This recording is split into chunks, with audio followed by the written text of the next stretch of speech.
Hello,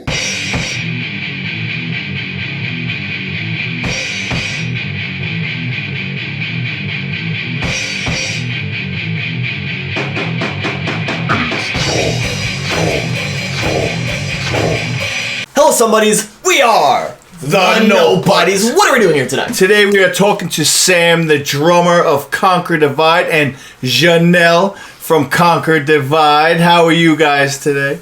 Ladies, sorry.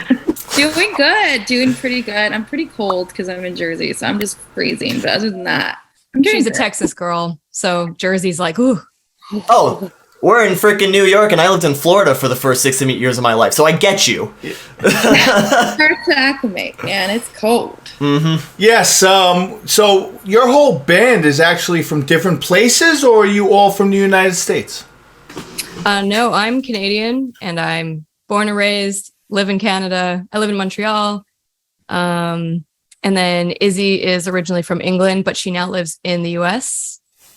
Mm-hmm. Yeah, and Kia was born in New York and then moved and grew up in the South, but now lives in Colorado. So she's kind of from everywhere. And then I am just from Austin, Texas. So spent a lot of time. So how did all that happen? How did you guys become a band? The internet, honestly. YouTube. We love the internet. It's literally why we all even know each other exists. So shout out to YouTube, because without that, we would have no idea, honestly. And Kristen was looking for other musicians to play the kind of music that she was looking to do a while back, and just started looking for just other musicians online. And it didn't matter where they were from, as long as they, had the same vision and kind of fit what she was looking for. And that's kind of how it happened. So going back to the cold part, Janel, you're really not that cold. You got a Canadian right next to you. Yeah. It's too cold for me. It's too cold for me. I moved from the West Coast. I'm from Vancouver originally, and it doesn't snow there usually. It's very rare. And the city shuts down if it does. Like, it doesn't get that cold. And so I moved to a part of Canada that gets really cold and has a lot of snow, and it's not nice. I've heard most of Canada is like the lower part of the country, then everything upper is just like forest and stuff. Is that true? That's true. I mean, it doesn't mean that there aren't towns and cities and villages elsewhere, but yeah, most of the population lives within, I don't know, a couple hours drive of the US border. And I think a lot of that just has to do with climate. It just starts getting really cold. But then you've got a couple of, you've got some cities further north, but too cold for me. Yep. Yeah. So when you guys meet as a band online and you all get connected, now how does that work? Do you all start sending emails to each other? Are there tryouts, or you just okay, we're a band and that's it? Yeah. I feel like it might have been different for all of us. Well, at least for me and Sam. I know that Kristen started the band and then, searched outside of Michigan, which is where our home base is. And then I think they posted about an audition for singers, and that's how Kia got in the band, because I think an ex-boyfriend of hers was like, hey, you have a great voice. You should audition for this band. And she was like, are you sure? And he's like, yeah, do it. And so bada bing, bada boom, she auditioned. They loved her. Boom. She got in the band. I think Izzy was soon after. Again, I think the same thing. Either she answered an audition post, or they asked her to do it. She auditioned, boom, made it in. And then same thing goes for me. I think one of my YouTube covers first caught their attention, and then they were like, maybe she should audition. And then I did, and then boom, got the part, flew to Michigan, recorded the last, 2 weeks of whatever we had left of the first album, which was wild. And then as for Sam, we were already going to get rid of our old drummer. And then I don't know how that happened for you, Sam. Oh, it was the weirdest thing, because before Conquer Divide formed, Kristen found me online the way she found everyone else when she was trying to initially form the band. Technically the version just before Conquer Divide. We were sending stuff back and forth. Some of those songs became Conquer Divide songs. I still remember like when I heard Eyes Wide Shut, I was like, I know this song. But it didn't work out at the time. I really had no way to like record myself. At the time, I was still very like green as like a drummer trying to work online with like other people. And I just graduated from school and I just had my first like corporate job. And I was like, I can't do this at the level you're hoping to do. And so I was always really disappointed because Kristen's like, well, we'll have to find another drummer who can do it. And then they did. And that was great for the first album, a couple years. And then pretty much Kristen reached back out to me, I guess in 2019, and we met up at NAMM. We'd never met before.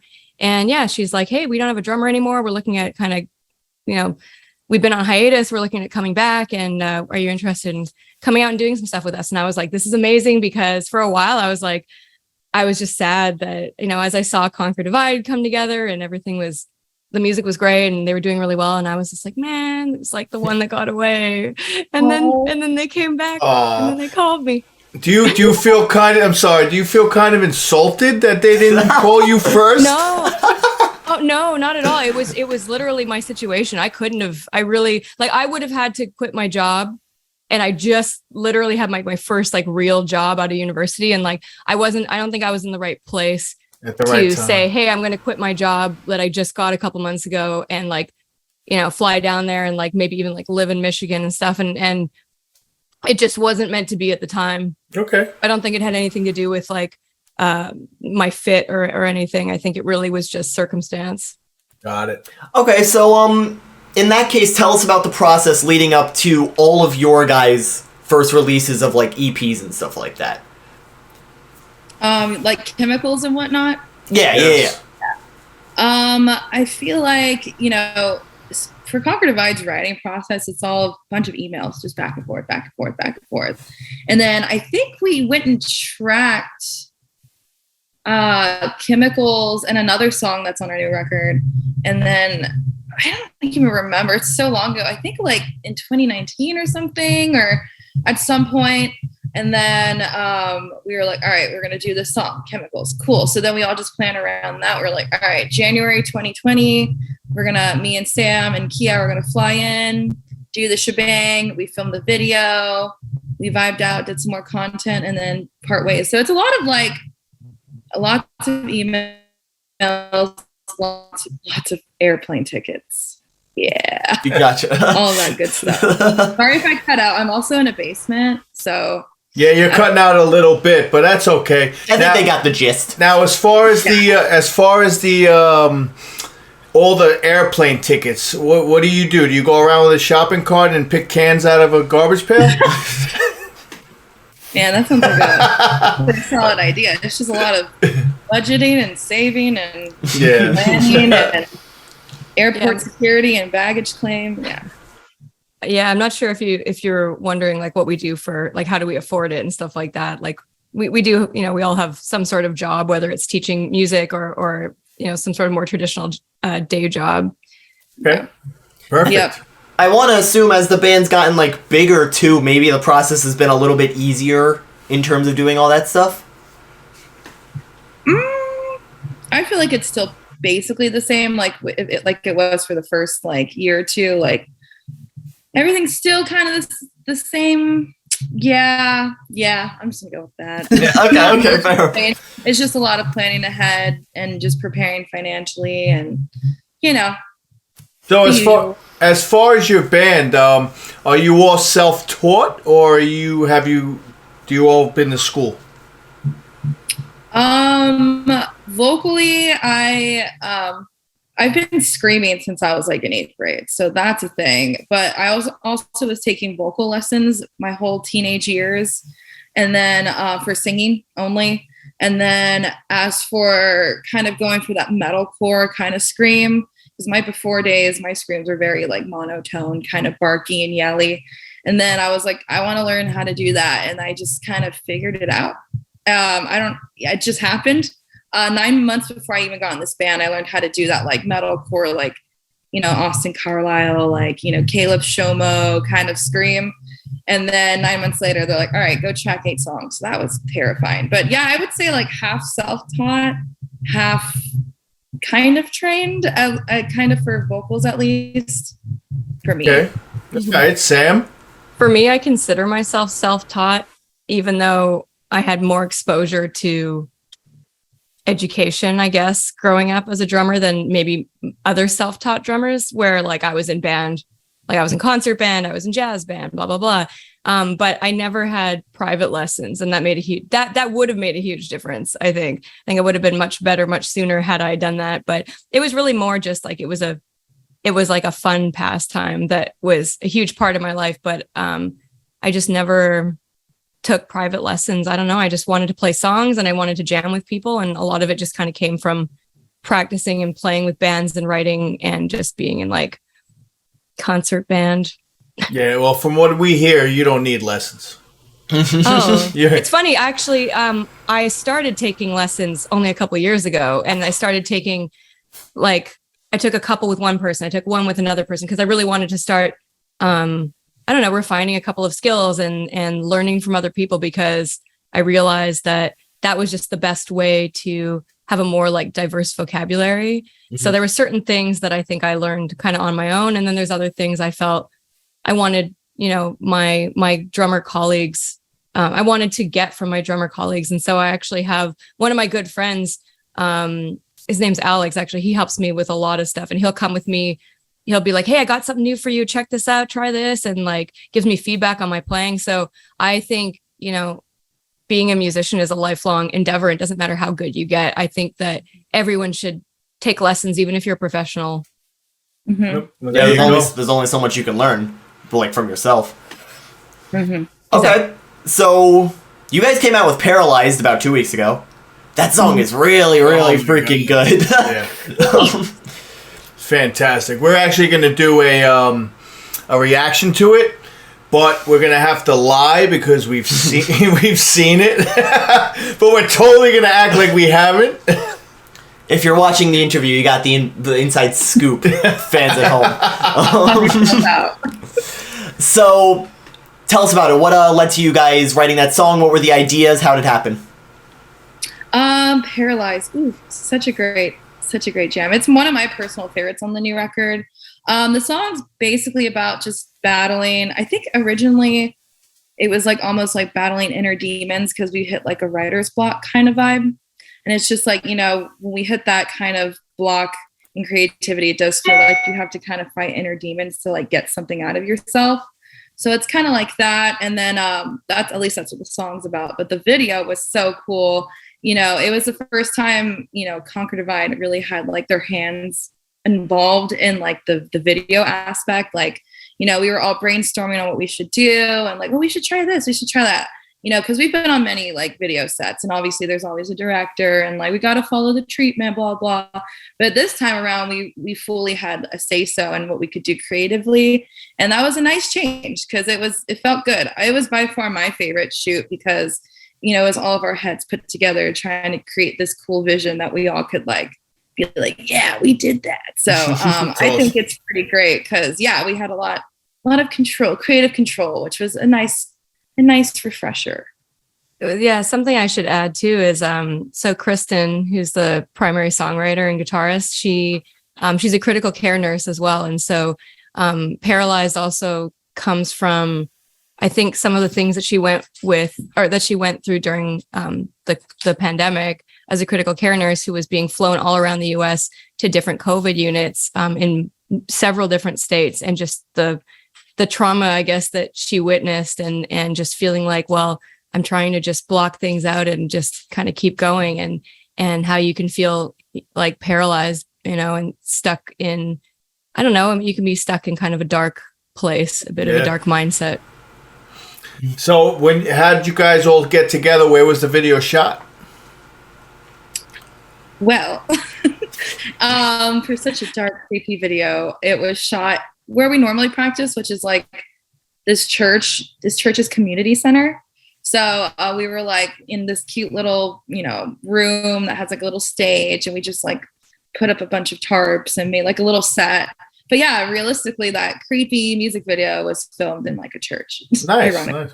Yeah, we're like, my demons are closer than they appear, and we're in the house of the Lord. So. Yeah. You go into a church and play devil music? Yeah, I can't believe felt it. a little blasphemous.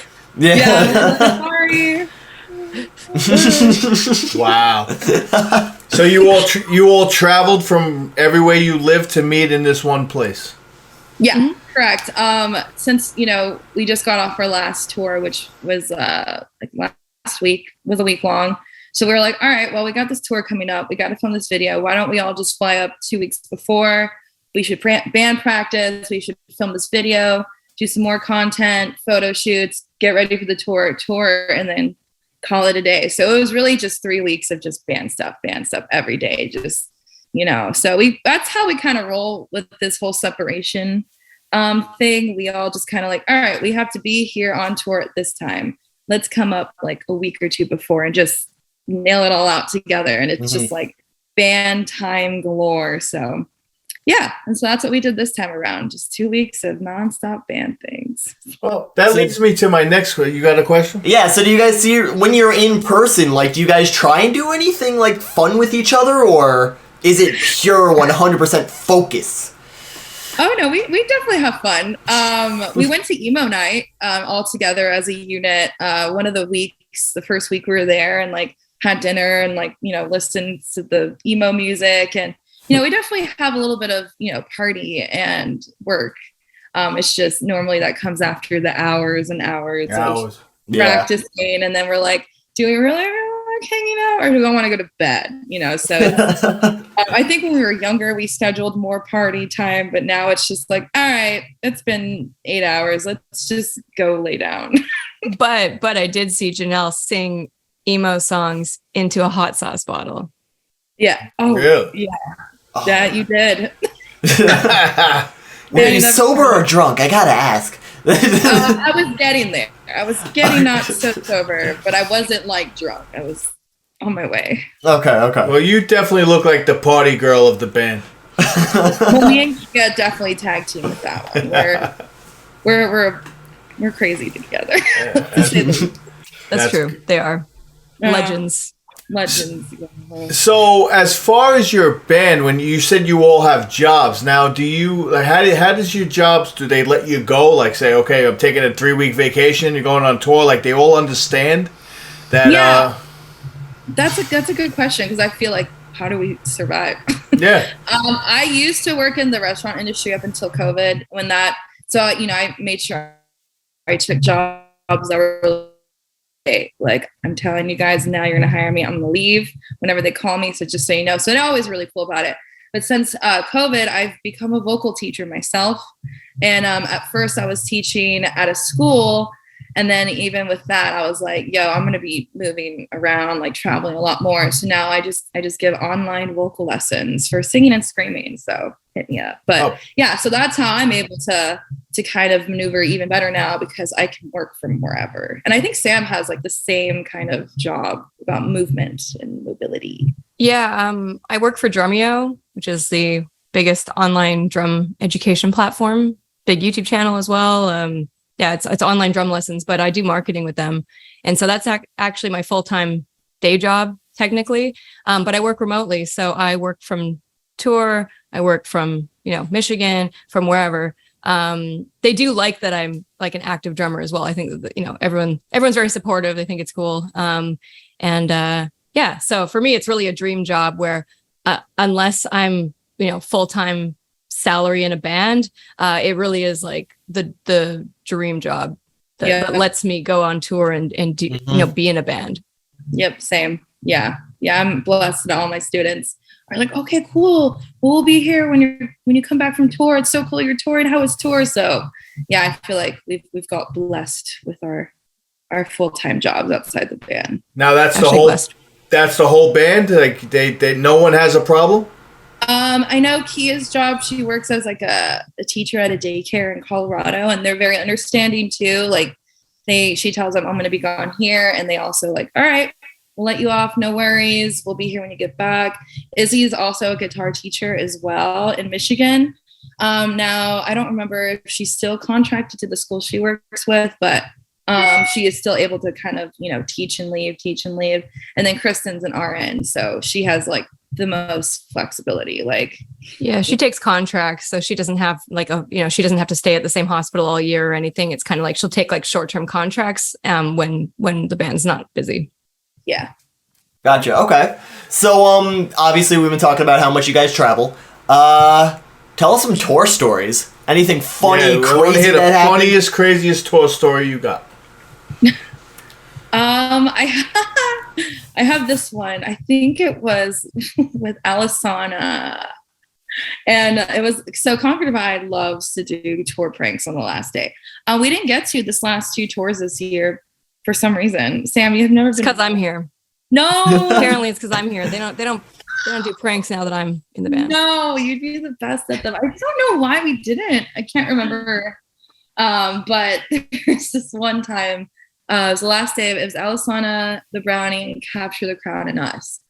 And we took a bunch of sticky notes, just so many packets, covered their whole touring vehicle in it. And I think we also got a raw chicken and put it on the windshield. I haven't heard that part. There, yeah.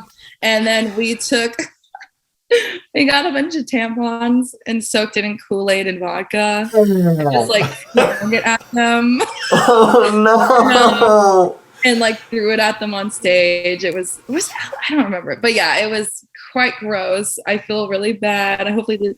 Oh, and then it's bringing back memories that I haven't thought of. Good. We put glitter, and I think in their AC unit. So when they turned it on, it just. I can't believe we did that. That's so messed up. That's and then devious. It is, but they got us back. Kind of Capture the Crown. I think we were playing, or I don't know what we were doing as a collective that we weren't by our van. They went into our van and undid our 2 benches and put it on the van.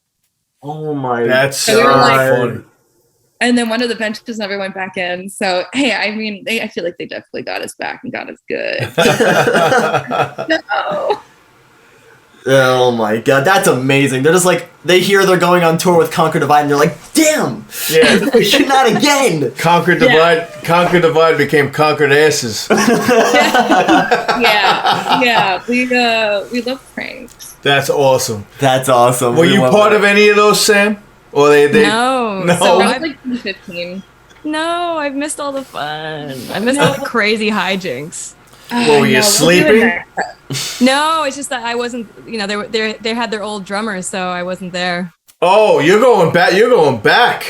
No, we were there. Yeah, okay. There you go. Back. That's how crazy the pranks were. Yeah, they're pranking you now. Right? Thanks, Capture the Crown. All right, so let's go to your video, Fuckboy, with Yeah, really blatant with the name, by the way, guys. Yes, Electric Callboy. How did that wasn't happen? that choice? Yeah. Yeah, that's an Electric Callboy moment. Tell us about it. Oh man, Sam, you started. Okay. That was such a crazy. Again, what's that? Oh, okay. Every video. Headphones, don't worry. Every video I lose everybody. I'm like, I don't hear nothing, and all of a sudden it's like, I'm the idiot. All right, so tell us all about your experience with Electric Callboy. Yeah. Well, firstly, so I can't remember exactly how it happened. I think that Kristen had been in touch with one of them, and then it turned into, hey, let's do a track together. We have this song. Do you want to work on this with us? And so then Kristen co-wrote it with them. And then it was like, hey, we want to do a video for it, but we want to film it in Germany in like 2 weeks. Can you guys get here? And we're like, So we managed to move around some things, and we scrambled, and Janel had to do some crazy journeys to get her passport. It was like a absolutely intense situation, but it all worked out. And so we all got to Germany, and they had this indoor skate park. And so they had like 50 or 100 extras as well. And the guys are awesome. They're super cool. We love them. We were really looking forward to playing it on tour with them. And then unfortunately due to health issues with Nico, they weren't able to do that tour with us. But yeah, it was super easy. It just felt really easy and comfortable, and the team was great and the band is great. And the whole experience was awesome. And we had a couple days too, to just like hang out in Germany. And then we went and we had a night in Amsterdam, and that was a good time. And I don't know, Janelle, what'd I miss? Yeah, no, it's basically all the things. I mean, yeah, that week leading up to Germany was probably the worst week of my life. Just casually, because I had no passport. I mean, I didn't think I needed one, but they're like, get into Germany in 2 weeks. And I was like, oh my God, okay. So I went to Houston like numerous times. That failed. And then eventually I found an appointment to get my passport expedited in Seattle, Washington. So I had to go straight to Seattle. Then I came back, and then I was supposed to leave for Michigan the same day the ladies did, but then I missed my flight because of, I forgot why. I think it was traffic, or no, my connecting flight, like its brakes went out. So it took an hour and a half to fix that. So by the time I landed in Houston to get on my Germany flight, I missed it. So then I got there a day late. And so I flew by myself, obviously, and I landed in Amsterdam, and I had to go through the train circuits, like through the trains for 3 hours by myself in a foreign country.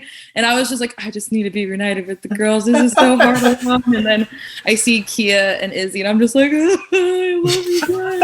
The first week of my life. But then it was so worth it because, like, I mean, I have never been into Europe or anything. So it was like, wow, okay, now I'm here. And everything was so cool. The sun like never sets over there in the summer, which was super trippy. It was like 9:30. The sun was like shining through. All right, good. Stop. Hey, everybody at home. Sorry for the cut. We haven't paid for Zoom Pro. So you made it to Amsterdam. What happened after that? After Amsterdam, we all didn't sleep a wink, and then flew back to the States and Canada, and proceeded on. It was really weird. It's like 1 second we're, in Germany filming a cool ass video, and then the next we're just back at home. So the video was in what, a gymnasium, I noticed, and did Electric Callboy get all their friends together? How did it happen? Yeah, it was an indoor skate park in Germany, in like a very small town. And they put out, I think they got friends together for sure, but they also put out a call, I think on social media, saying, hey, if you want to be an extra, email this email. And then they sorted that out. And there were a lot of Electric Callboy fans that came out, and people were awesome. They were really nice. They really liked us too. They were just really like receptive. And even while we were filming, they'd give like, not Electric Callboy, but like the production team would give directions in German. And so like, I remember I would turn to the extras behind me and be like, what did he say? Yeah. And so they would translate. Were you guys cool with the name of the song being... That's what I was going to ask. Listen, this whole thing got me all fucked up. Because that's an Electric Callboy name. That is 100% their style. Yep. So that's not your style. You're like more heavy and, you did a poppy sound. So was it different for you guys? Oh, yeah. Yeah, I mean... It was like, oh, go ahead. No, you go. Sure. I think it was, especially for Kristen, talking about the challenge and excitement of writing a song that was different. And, people in this band, most people in this band have at some point listened to, bands like Blink-182 and Avril Lavigne, and I don't know, with the pop punk and then the like emo kind of vibes. And so when the opportunity came to do like a pop punk song, it was really exciting. And because it was just fun to just branch out and do something different. And I guess the only thing I think that we didn't think about it too hard because it didn't really bother us, but how people who were first exposed to Conquer Divide through the Electric Callboy single were going to think that is what we sound like. And that was, I guess, the only, if there was any kind of downside to it, it was just, more people looking up Conquer Divide because they were excited about a pop punk band. And then I think they were more like confused but excited confused but excited when they realize, oh wait, this is also a heavy band. So you've got two heavy bands getting together and doing a pop punk song, and just how like fun and unexpected that was. Mm-hmm. That's what happened with me. I'm like, okay, they're a pop punk band. I wasn't sure if at first I'm like, I know this isn't Electric Callboy because that's not the sound that we've heard for so long. And I'm like, well, maybe it's Conquer Divide sound. So maybe they you heard it in the reaction. I'm like, maybe they went that route. It was not, by the way. But we had 100. We had 100 people in our comments like, oh, you got to listen to their original stuff. Like, they don't sound like that at all. And then when we heard you, we were like, holy shit, they don't sound like that at all. Which is awesome. You guys, you're able to cover many different genres. That's an art. That's an art. Yeah, it's very talented of you guys. Thank you. Tell us, what do you guys got for the future? Now's your chance. Brag. Tours, albums, anything. Well, for sure, I guess in the immediate future, we have a little holiday song coming out.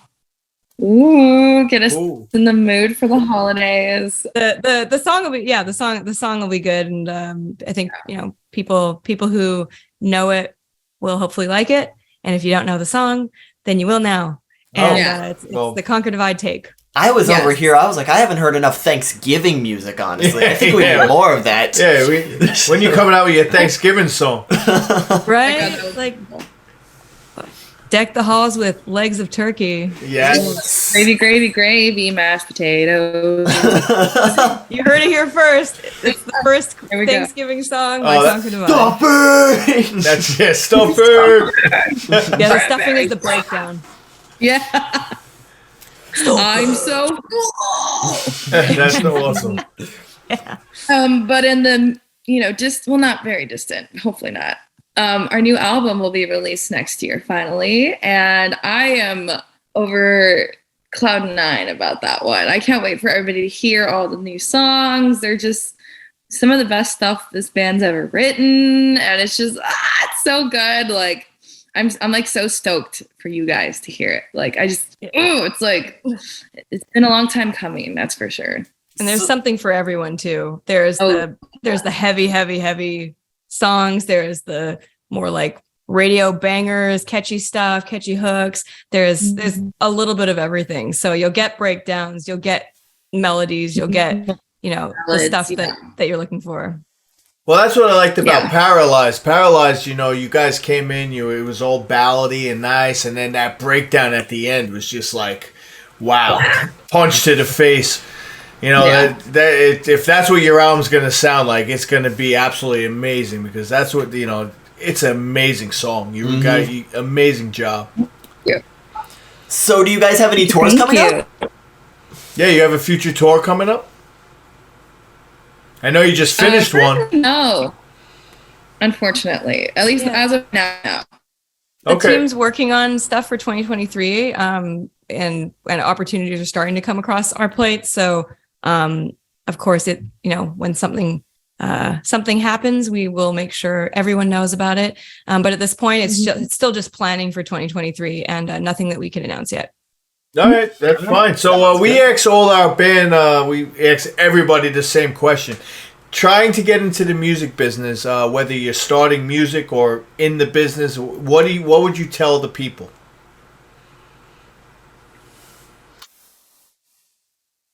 I think Janel froze. Again. All right, so you go, Sam. Okay.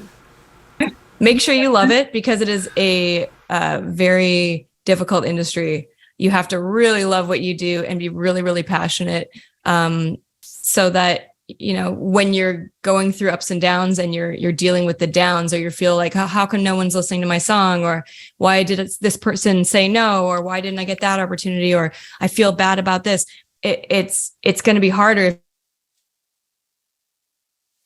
if you are passionate about it. Whereas when you do get the ups and successes, and did I freeze? No, you're good. You're for good 1 now. second. Keep going. I don't remember where I don't know where I would have cut off. But when you're in those ups and you're getting those successes, and someone says yes, or someone enjoys your music, or you're getting a good response, and then it makes all of those moments worth it. So just to anybody who wants to get into the music industry, just make sure you love it, be passionate, and go 100%, because if you just go 25% and you're going to ask yourself, why am I not getting anywhere? That's why. And so you do have to be willing to make a lot of sacrifices, sometimes in your maybe personal life or work life or whatever, in order to, I think, get there, because there's so many people trying to make it. And there's people who will do literally anything. They will literally sell their left kidney to make it. And if you aren't willing to put in 100%, there's always someone who is. And so those are the people you're competing with. So do it because you love it, whether you blow up and become huge or you stay underground. Both are completely valid, and it's difficult. Yep. Cool. Yeah, you took the words right out of my mouth, Sam. Yeah, everything she says, 100,000%. Yeah, you really gotta love it, because the high times are really high, but when it gets really low, it gets pretty low. So it can feel discouraging, but if you still have that passion and that fire for playing the shows or writing a song that'll help somebody get through a really tough time, that's what really keeps you going when it is low. So yeah, and always go 1,000%. Why not?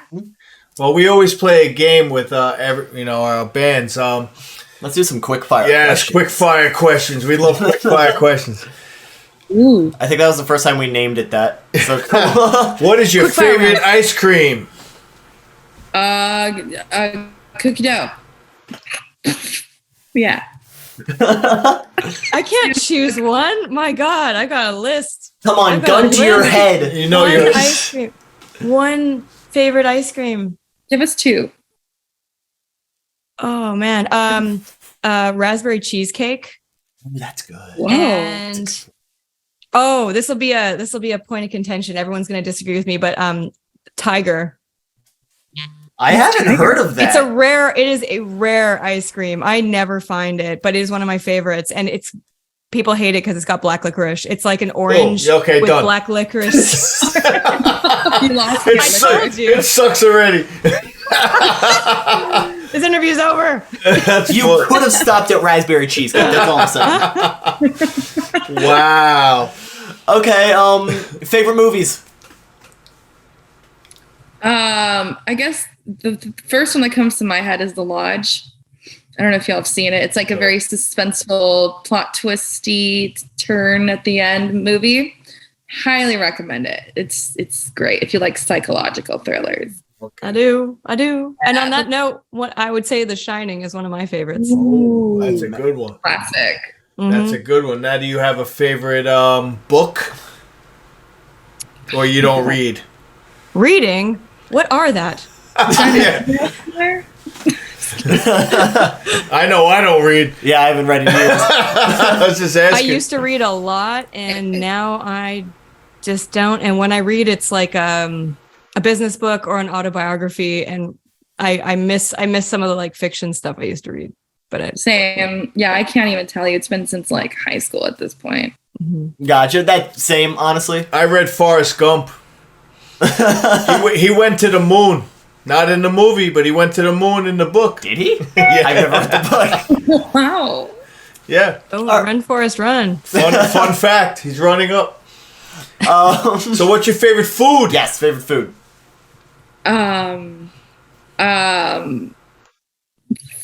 Key lime pie. That's your favorite food? Well, are we not counting dessert as food? I'll count dessert. That caught me off guard, though. Yeah, I was gonna say that was my next question. Damn it! I'd have all day breakfast. Like yes, diner food for the win. Breakfast. All right, I'm gonna go with diner breakfast. Oh God, yeah, 2 in the morning. 2 in the morning breakfast is the best. Syrup on everything. Do you like sausage gravy? Oh, let's go. Sausage and gravy, like biscuits and gravy. Yeah. Oh my gosh. Oh, everything. All the food. Favorite fast food place? Whataburger in Texas. Easy. We don't get that up here. It's upsetting. I know. I'm sorry. I'm so sorry. So good. I don't know anymore. I would normally say White Spot, which is Western Canada only. Really? I have not heard of that. I gotta say Taco Bell. I don't know if you guys have Taco Bell. Yeah. Oh, we do. Okay, cool. I'm glad it's global. Give me that Crunchwrap Supreme. Yes. Ooh, Mexican pizza. Oh, I'm a Mexican pizza guy, man. Good job. Let's go. That's it. So one last question, and then we'll go to our outro. What is your favorite salad? That's a new one. That caught me off guard. Whoa. Like type of salad? Yeah, there's so many salads out there. I'm very. Oh, I've been making like the steak salad at home. So I guess like a steak salad, it has like, your veggies, your bell peppers, your mushrooms. And I think I use honey mustard or something. Oh, sounds with steak. Sounds delicious. Steak salad. Yeah, let's go. There you go. I like that. Sam? Well, I will continue with my weird food tastes, but anything with blue cheese in it, anything that's with cool. That's cool. candied pecans. You know what? I was gonna. I'm a Caesar salad with cranberries and mandarin oranges. Oh, that is also really good. Oh. Yeah. Well, all right then. Yes, that's good. We're gonna do our outro, and we want you to be part of it. Cool. Let's go. This is where I yell at the camera. Remember to hit that like, subscribe button, and tell us down in the comment section below who you'd like to see on the channel. Conquer Divide, thank you guys so much for joining us today. Despite the technical difficulties, I think I had a pretty good time. I think it was a good interview. That was amazing. Yeah. So much Thanks for fun. having Good us. time. Yeah. Press the little bell next subscribe button to get notified every time. Every time. We upload a video. It'll probably be somewhere in the center. I'm not sure. I'm Son. And I'm Father. And you are? Conquer Divide. Hell yeah. And Janel. That's it. Rock on! Rock on. Yeah.